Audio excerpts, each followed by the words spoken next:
معزز ناظرین، کیا آپ جانتے ہیں کہ گبول بلوچ کی تاریخ کیا ہے؟ اس ویڈیو میں ہم مختصر سی ایک نظر ڈالیں گے گبول قبیلے کی تاریخ پر، اور اس ویڈیو کے آخر میں ذکر کریں گے تمام تر حوالہ جات بھی۔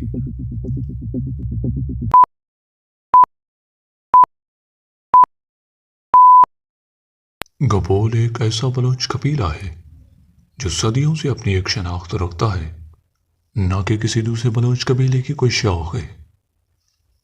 میر جلال خان کے دور میں گبول رند فیڈریشن میں شامل ہوئے۔ بالآخر وہ میر چاکر خان رند میں لاشاریوں کے خلاف بطور اتحادی بھی شامل ہوئے۔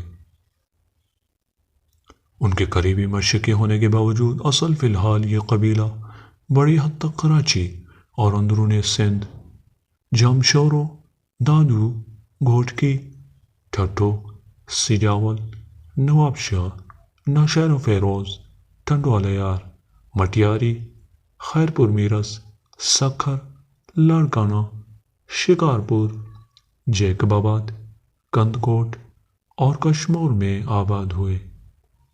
بلوچستان کے ساتھ ساتھ جنوبی پنجاب، رحیم یار خان، بھاولپور، مظفر گڑھ، ملتان، ڈیرہ غازی خان، راجن پور اور کے پی کے ڈیرہ اسماعیل خان میں نمایاں تعداد میں رہے۔ ایک بیان گبول بچ دیزک کے مطابق، جو کہ کھیرتر کے گبولوں میں پایا جاتا ہے، لفظ گبول کا مطلب کاسٹ لیڈڈ ہے۔ ایم کے پی کیولین نے اس کا ترجمہ بہادر یا مضبوط سے کیا ہے۔ اس تناظر میں ارمائیوں پر ایک اتھارٹی ایڈورڈ لیبنسکی لکھتا ہے، اس کی کوئی وجہ نہیں کہ گمبولو، جو کہ ایران عراق سرحد پر ایک طاقتور ارمی قبیلہ رہا، جو گبولوں میں یا تو تحلیل ایم بی بی کو بی بی سے دکھاتا ہے یا محض اپینتھیٹک، جو کہ بی سے پہلے ایم کو ظاہر کرتا ہے۔ اسی طرح ڈاکٹر میر عالم خان رقیب لکھتے ہیں، لفظ گمبول میں حرف میم بیکار اور مشکل لگنے کی وجہ سے حرف میم کو متروک کر دیا گیا اور یہ لفظ گبول میں تبدیل ہو گیا، جو اب ایک معروف بلوچ قبیلہ ہے۔ انجیل سے گبول قبیلہ کا پہلا تذکرہ اندازہ 1600 قبل مسیح میں ملتا ہے، جو حضرت ابراہیم علیہ السلام کی تیسری بیوی حضرت قدورہ بنت یقطن کنعانیہ کی نسل سے آپ کا پڑپوتا ہے۔ کتاب عاشر میں مذکورہ تفصیل کے مطابق حضرت قدورہ کے بطن سے حضرت ابراہیم علیہ السلام کا ایک بیٹا مدیان بھی تھے۔ مدیان کے 5 بیٹے ایفا، ایفر، ہنوک، عبیدہ اور الدا۔ گبول الدا کے 4 بیٹوں میں سے ایک تھا، وہ اور اس کے لوگ بابل کی طرف ہجرت کر گئے۔ برٹش میوزیم میں اثرین نوادرات کی تختیوں میں گبول کا مسلسل ذکر ہے۔ 745 قبل مسیح ٹگلوت پائلسر اور 562 قبل مسیح نبوچاد نظار ایک اسیر اور باغی قبیلے کے طور پر انہیں ایک طاقتور ارمی قبیلہ بھی کہتے تھے۔ ارم خاص طور پر جو فرات اور بلخ دریاؤں کے درمیان کا علاقہ شام کا متبادل نام بھی رہا ہے۔ یہ علاقہ ارم النہرین کے نام سے بھی جانا جاتا ہے۔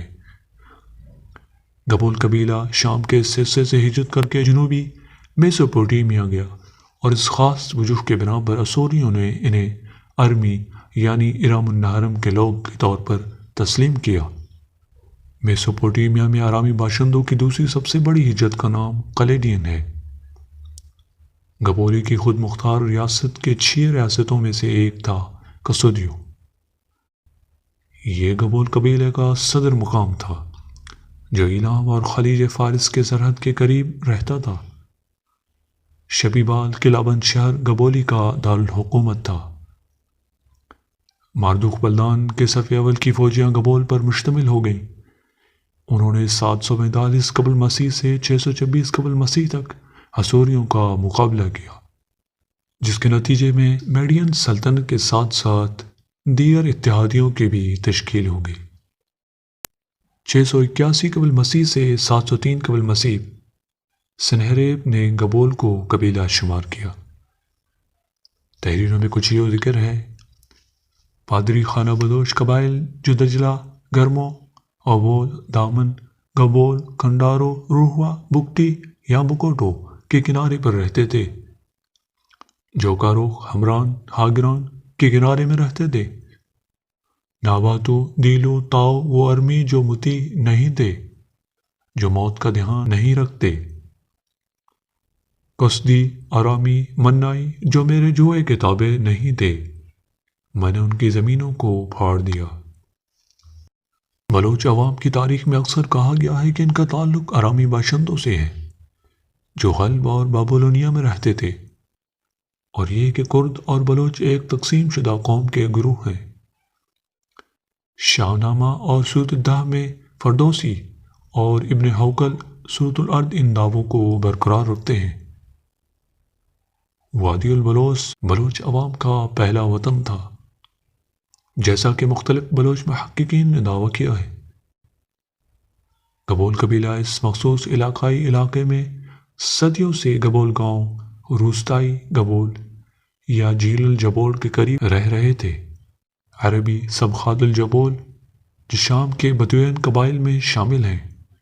کردستان، عراقی اور ترک میں ہجرت کرنے والوں کو کرد کے طور پر شامل کیا گیا، جبکہ دوسرے جو ایران، فارس، سیستان منتقل ہوئے وہ بلوچ لوگ کہلائے۔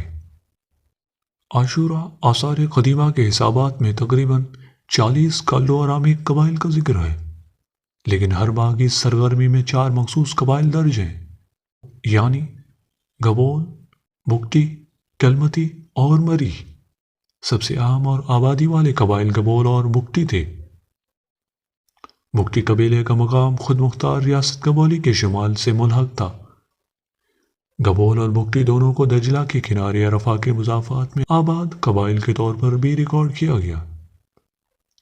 عصوری خطوط میں آج تک ان قبائل کی رہائش گاہوں میں سے ایک عراقی کردستان میں عرفہ ہے، جبکہ کلمتی رقہ میں مقیم ہوئے۔ مورخین نے گبول قبیلے کو بیان کیا ہے، ان کے مشاہدات تفتیشی ہیں، جبکہ مغربی محررین نے آثار قدیمہ کی کھدائی کے دستاویزات سے استفادہ کیا۔ دونوں گروہ اس بات پر متفق ہیں کہ گبول کا تعلق عرب خانہ بدوش کے چلڈو ارامیان ایسوسی ایشن سے ہے۔ ان کا تذکرہ 12ویں صدی قبل مسیح میں کیا گیا۔ اسیرین آثار قدیمہ کی گولیاں ان کی ہمت اور بہادری کو بیان کرتی ہیں۔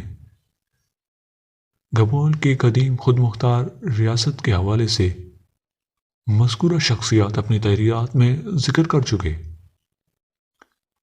قدامہ بن جعفر، ابن رستہ، سومر، یعقوبی، ابن حوقل، مجید زادہ، ابن عبد المنعم حمیری، الکندی، ابن واصل، مقدسی، البزازری، غازی، صادر، یاقوت اور دیگر اپنی تحریرات میں ذکر کر چکے۔ سندھ میں تالپور حکومت کے دوران گبول قبیلے کو کراچی کے ساحلی علاقے کو محفوظ بنانے کے لیے تفویض کیا گیا تھا۔ کراچی پورٹ کے قریب کورسیس کو لوٹ بحری جہاز کے طور پر استعمال کیا گیا، جسے قزاقوں کے ساتھ جنگ بھی کہا جاتا ہے۔ ایک بار جب انہوں نے خود بندرگاہ پر حملہ کیا۔